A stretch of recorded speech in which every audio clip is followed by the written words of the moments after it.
Today's Bob Pease Show is brought to you by the properties of the Hearst Electronics Group, including Electronic Products Magazine, IC Master, and EEM, the #1 directory for electrical engineers looking for components and suppliers. The Hearst Electronics Group, delivering new and exciting products serving electrical engineers, including a new reference directory, daily product highlights on electronicproducts.com, and newly planned upgrades to IC Master. The best place for you to start is electronicproducts.com.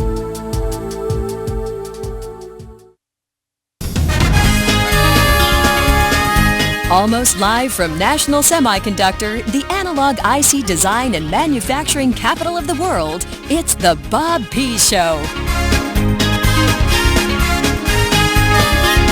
Here's your host, Bob Pease. Good morning. Good afternoon. I don't know where you guys are. I don't know when this is going to be played, but this is the Bob Pease channel.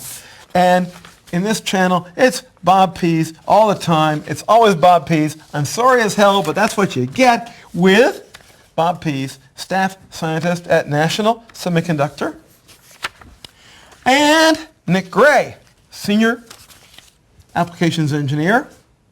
Hi, Nick. Good morning. Good morning, Bob. Good morning, everyone. And good morning, Paul Grohe, product applications engineer. Good morning. Oh, my goodness. And we're off on fun. Now, Nick is an expert on ADD converters, so if you have a question on driving an ADD converter, you ask me, and then I'll transfer the question to Nick. Hey, wait a minute, Bob. Yeah. You know, while driving ADDs may be a problem, but you know, it's not the only... It's a good problem. Yeah, it's a good problem. And there are issues.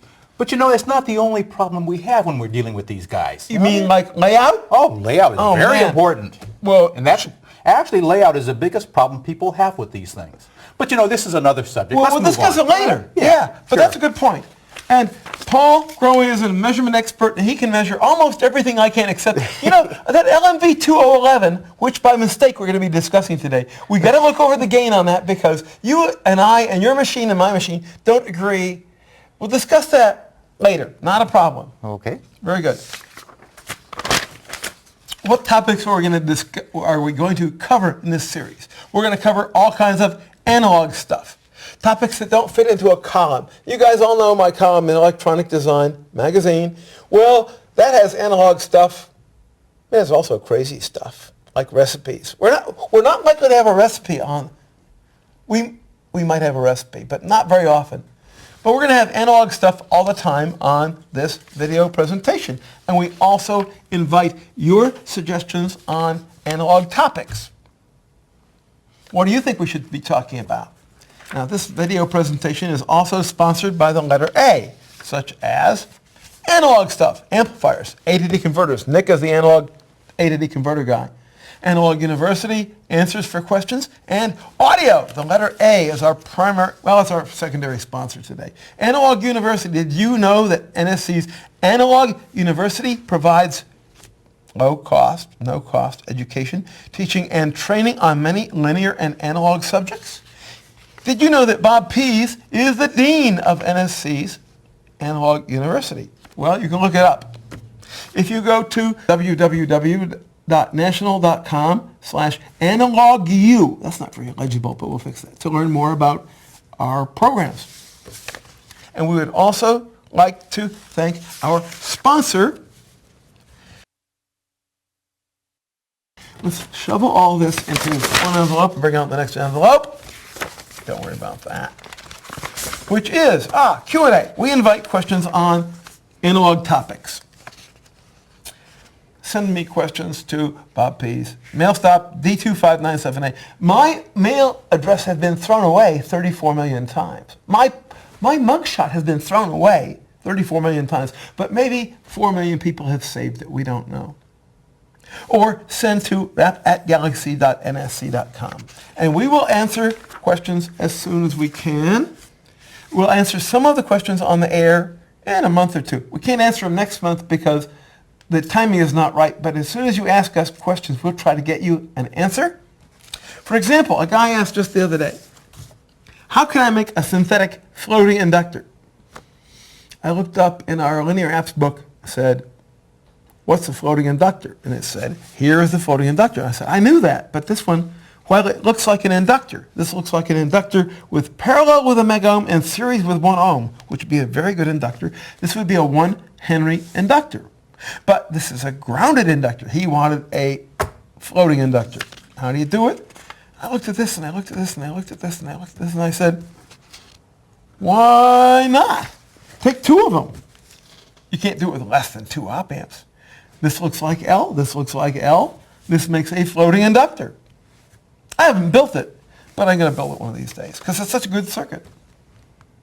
I have a circuit with several 2 Henry inductors in it. It's a monster. I'm going to compare them. Well, it's still running. But what if the offset is a millivolt? If you have a millivolt error here, you'd have a milliampere of current. That's kind of messy. How is that going to work? And we'll explain that later. Hey, Paul, hold on to these 2 things because we're going to discuss those guys later. Okay. And we'll put this garbage into part 2, and we'll throw it on the floor.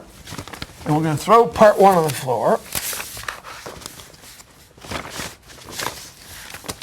Now, I want to talk about some new, neat analog products. I guess National Semiconductor is partly a sponsor for this, and we're going to talk a little bit about the LMV2011. Isn't that amazing? We just had an application for the LMV2011. We have features. Low offset, 35 microvolts max, but 1 or 2 microvolts typical.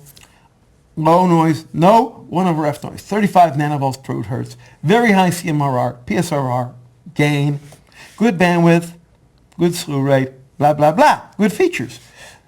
Applications, oh my gosh. Floating.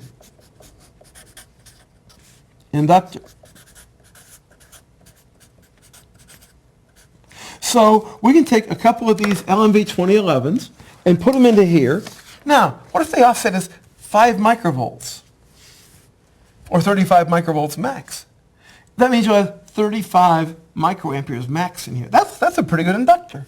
This current will not be the same as this current, but if it's small enough, nobody cares. Hey, Nick, do you want to bring out your A/D converter stuff now? Yeah, Let me just back out of the way. Yeah, we were talking, I can just sit there. We were talking about the driving A to D converters. You know, I find the LM86702 is really a great amplifier for driving A to Ds. When you look at this, you see that the noise performance is quite respectable. As a matter of fact, it's very good. And you look at the voltage noise, we're talking about 20 nanovolts per root hertz. And your inverting current, the worst case, at any frequency of interest for most products, we're talking about what? You're talking about 200 picoamps per root hertz. Now, that's very respectable, very respectable. When you look at the noise, we have over here plots of second and third harmonic performance. You see that this is fantastically good at 8 bits and even at 10 to 12 bits at 30 to 50 megahertz. It's still very respectable to 10 bits and even to 12. I mean, this is a really, really nice amplifier. Okay, I'm impressed. So I like this guy for driving A to Ds. It does quite well, especially your high-speed products. Good. And then we have a relatively new family of A to Ds. We're calling these the ADCS 7476 family. But when you look at the performance of these guys, it's really remarkable. An INL of 0.4, DNL 0.5 for the 12-bit product, and boy, when you get down to 8 bits, look at that. INL 0.05, DNL 0.07. I mean, there is no distortion here.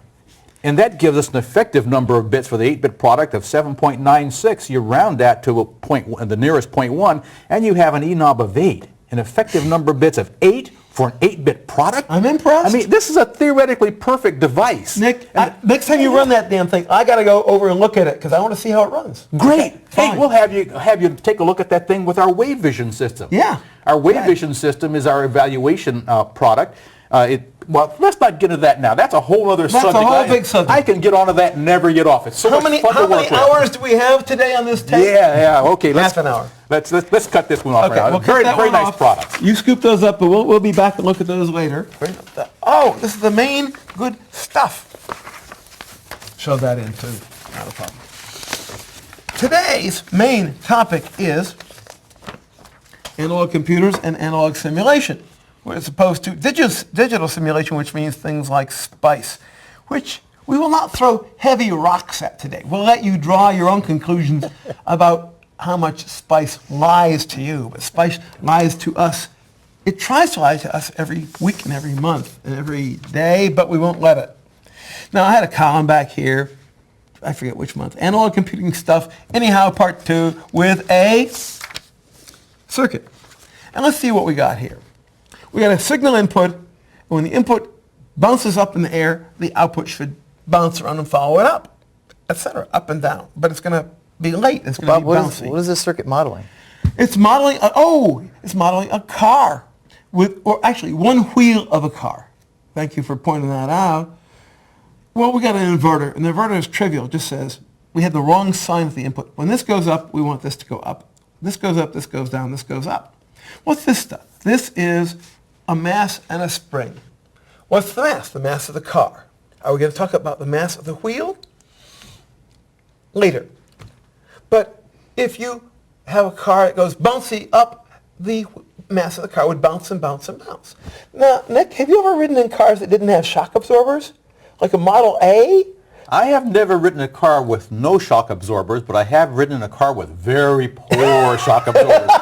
And did it bounce like heck? Oh, it sure did. It may as well not have had the shock absorbers. But why are shock absorbers there? Not to make best comfort for the riders, but to make sure the wheel stays on the ground. Because your wheel is bouncing like heck, and it's not on the ground. You turn the wheel and nothing happens because the wheel is not on the ground. It's important to keep the wheel on the ground. The shock absorber, this is a shock absorber, keeps the wheel on the ground. Ooh. Now, mass, integrator, inverter, integrator. We have a wheel we have a car that's bouncing off the ground. But we have a shock absorber that says, damp it down, damp it down, damp it down. But it might have different damping factors for up and for down because really, shock absorbers are different for rising and falling. So we have nonlinear up and down coefficients, which we'll see in a minute over at the bench. And we have a differentiator to make sure that we're fair. We have all this stuff. We have integrators. I think I also have a whole bunch of equations. Anybody needs the equations. The mechanical forces on the car's mass are thus and so. F equals m dv dt. Now, why a nonlinear damping factor? Because I already said that. Because the shock absorbers are different going up and going down. Why different damping factors? Blah, blah.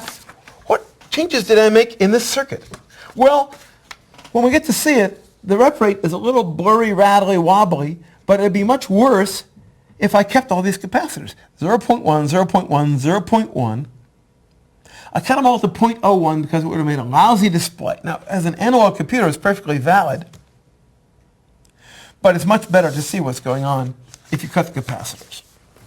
We are not going to have stupid pet tricks. We're going to have stupid digital tricks. Now, my old hiking friend, Ron, asked me, hey, Bob, is this for real? Well, is what for real? Is this for real? Well, it might have come off a website, but it's a case study of a car on a washboard road. And it defines a function which gives the car's function rattling up and down as a function of the speeds and the bump wavelength. And I looked at this and it said, oh, this looks like my analog computer, except it said bumpy road with 2 meters wavelength. You guys who know how to drive on washboard roads know it's never a 2 meter wavelength. That'd be a disaster. 2 feet, 2 feet minus 3 inches, 2 feet plus 3 inches, around 2 feet. Cars, trucks, fast cars, slow cars. It's always 2 feet wavelength. And it said that if your shock absorbers are shot, this is going to jump around and it's going to have a very bad resonance. But if you can go faster, it's not so bad. And if your shocks are good, you can drive up there without much problem. And I looked at this. I said, something is not right. Something is bogus.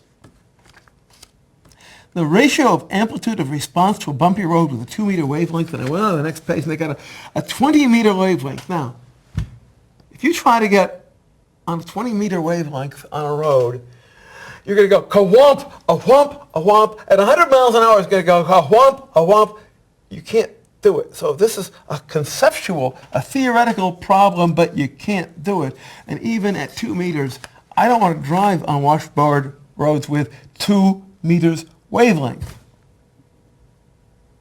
But it was something fishy. What if you're going 40 miles an hour and the wheel is bouncing up and down, 4 inches or something, and there's same amplitude of input as output? It means your head is bouncing up and down at 4 inches amplitude at 40 miles an hour at some horrible number of cycles per second, which works out to 54 Gs. You want your head to come off, get in the car, follow this equation, go 40 miles an hour, and your head will fall off at 54 Gs. No, this guy doesn't understand.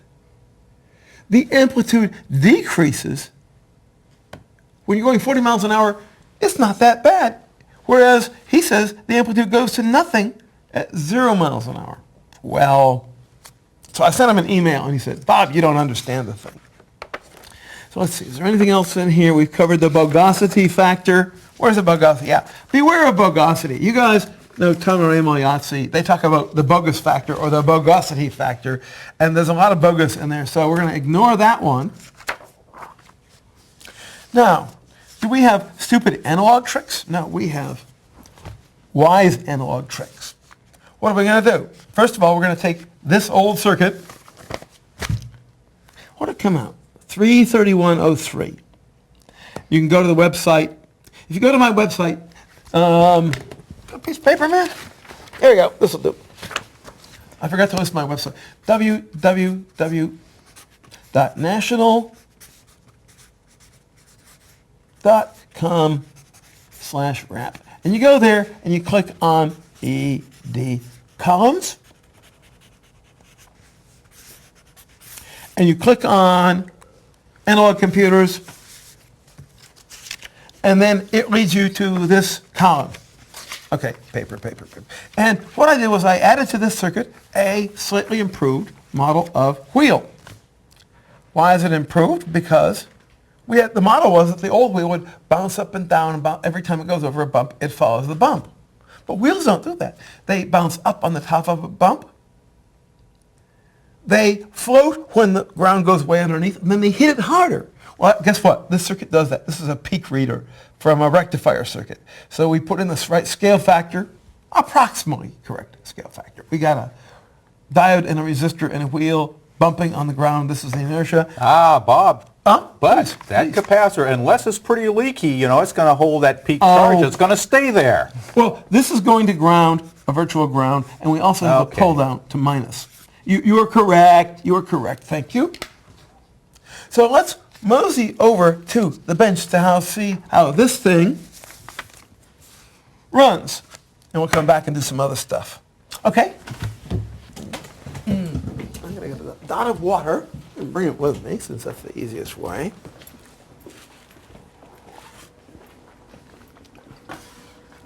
This is an analog computer.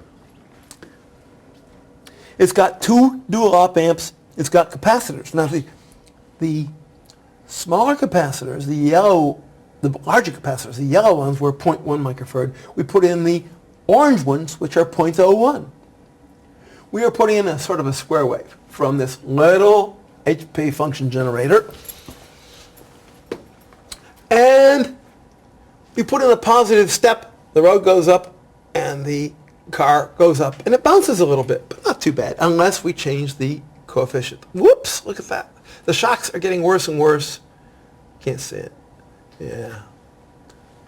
And how about if we change the other shock, the other factor of the shock? Oh, it starts ringing, and pretty soon you got no damping, and the wheel is bouncing all over the place, and the car is bouncing all over the place, and even the input square wave, the road is being deflected because we got so much noise. And with a shock like that, you wouldn't drive very far at those speeds. You wouldn't get very far. In fact, the output is twice as big as the input, which is pretty awful. So we're not going to be using that kind of shock. Now this is a step response, and you hit a bump with your car, and the step response is a pretty good representation of what's going on. But what if you're on a washboard road? Aha! We reach over here and change this thing from a square wave. Okay, put a triangle wave first. See, triangle wave is not so bad. You get bumpy bumpies, but it's not as bad as square wave. But we'll put in a sine wave. Now, you're going on a very slow bump. You're going very slow, and you go up and down. You're getting seasick, but at least it's not ripping your head off. And you go faster and faster. I'm going to reach up here. I'm going to pull this another inch closer, and you go faster and faster. And my goodness, the damping is lousy. But as you go fast, pretty soon the amplitude goes down, and you go faster and faster, and the amplitude is way down. I'm not going to fool around with the frequency, time base. So you go even faster, and it's even smaller. So you go real slow, yeah, you start getting significant bumps. So when you slow down on a washboard road, you got to watch out for these problems. You go fast. Now, in this case, we are driving the signal directly into the analog computer. Now we're going to drive it into the... What's going on? Why is that looking so lousy? Backwards. Did I do that one? Ah, good point. Thank you. You were right. Let's put this signal. The wheel is bumping over the top of the washboard. Oh, wait a minute, Bob. What did you change here? I'm driving through the wheel. Before I was driving the axle directly, and the bumping was forcing the axle. But now we're driving the road, and the wheel is bumping over the bumpy road.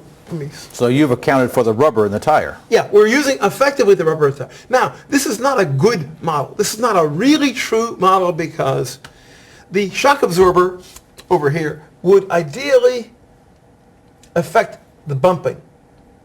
It keeps the tire from bumping. Well, this shock absorber has no effect on the tire. So this is not a great model, but it's a pretty good model of a tire that's bouncing off the road and it's bouncing over things. So as you go faster and faster and faster, the tire is bumping off just the top of things. That's a bad picture, but that's okay. So the faster you go, the more the tire floats over the top and the less the car bounces over the top. Whereas the maximum, 100 hertz, when I built this thing originally, it was around 10 hertz. That's the right ballpark. So this resistor diode capacitor represents the pretty good rubber wheel and tire representation. We got three dual op amps, which covers everything. We had LMC6482s in there. I like to use duals. I hate to use quad op amps. I have to add extra wiring for the power supply, but I'd much rather use duals than quads. Why is that, Bob? Well, first of all, quads don't take any less space than duals. Than two duals. They save you a little in money, but they're lousy for versatility, and it's hard to get all the connections made to them. The connections have to be further away, whereas with duals, the connections can be closer. That's my opinion. As you can see, I'm using high-quality copper-clad ground plane with alternate connectors that work pretty well. Solderless. Okay, so that's our demonstration for this afternoon. We'll have more next month. Let's go back to the table, guys. What else do I have?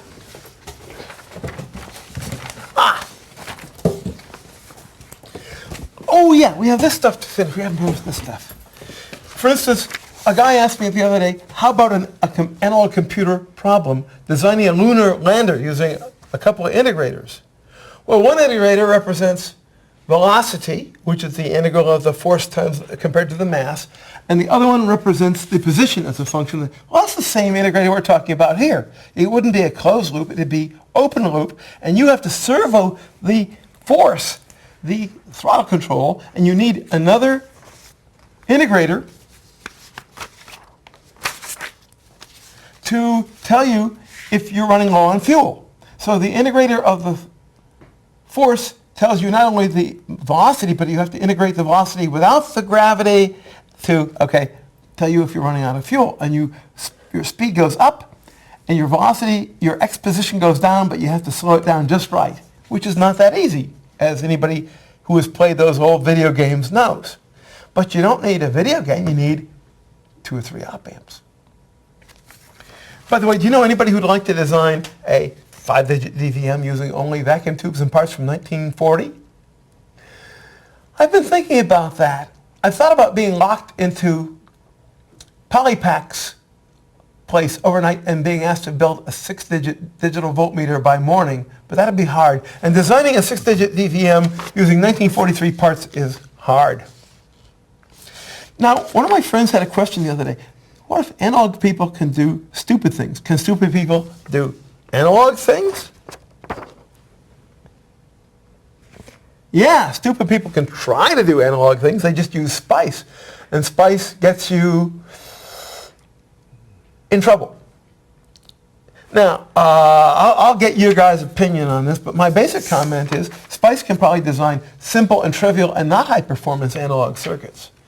Can SPICE or CAD design provide high-performance analog circuits? I don't think so. Why don't we just use CAD and let it design analog circuits and systems? You think it's a good idea? You think you can design analog circuits with CAD or SPICE? I don't think so. What do you think? Frequency? Settling? Fast settling? Low noise? High accuracy? Low distortion? Good layout? Oh man, how is SPICE going to help you with good layout? How do you know what good layout is? Most people who do good layout know what good layout is. How about crosstalk? How about strays between adjacent stuff? Oh man, this is a mess. Nick, your comments. You're first. Well, I really think SPICE has its place, but I think you kind of hit the nail on the head. Where's the garbage can? Where's the trash can? You guys got to provide a trash can next lecture, but anyhow, go ahead. Sorry, Nick. I think you hit the nail on the head, Bob, when you said that SPICE is good for some things, or you indicated it was, but you said that it's not going to give you high performance results, and that's true. You're not going to get the performance that you really want with analog circuits when you're using SPICE, but for a first cut and for an indication of what's going on, are you on the right track, SPICE can give you an indication there. Yeah, you don't believe it. All right. Nah. We'll agree to disagree. Yeah, your comment. Yeah, it's a starting point, but yeah. Yeah, I think a major problem we're having with customers is they're trying to design their complete circuit using SPICE, and they're amazed and confused when suddenly their circuit is not working the way they want it to. Yeah. And it's because they're trying to push the limits of SPICE. SPICE is fine for optimization, but the circuit has to work to begin with. Yeah. So you shouldn't rely on SPICE to design your circuit. It is not a replacement for a breadboard, but you should test your circuit out in hardware before you go to, or besides relying on software. It's good for optimizing, but it should not be relied on. Well, wait a minute. I wouldn't say optimizing. It's because of first cut. You're going to optimize with your breadboard. You can peek and tweak with it, but you have to have an understanding of the circuit to begin with. Man, I think that's right. a lot of people Absolutely. are relying on SPICE and canned circuits that, I will put in this number and I will get this number out without understanding what's going on inside the black box. Paul, you have an excellent point there. and Bob, that brings us back to your point. If you don't understand where you're starting from, exactly, how in the devil are you going to get to where you want to go? So you have to know where you're starting from. You have to understand the components you're working with. You have to understand the results you want, and you have to have a pretty good idea of how to get there. And SPICE is not going to give you that answer. SPICE is not only a crutch, sometimes it's a rubber crutch. You depend on it, and you fall down because SPICE doesn't understand what you're doing. And worst of all, you don't understand what you're doing. Oh, man. So we keep running into people who rely on things like SPICE, and every time they rely on SPICE, it's like getting home 10 times in a row and crashing into a bridge on the 11th time. Well, guess what? My boss wants me to have things that work better than 10 times out of 11.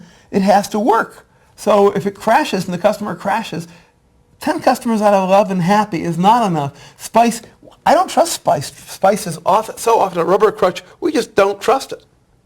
And when customers do, I'm sorry, but they have a problem. Okay, final topic.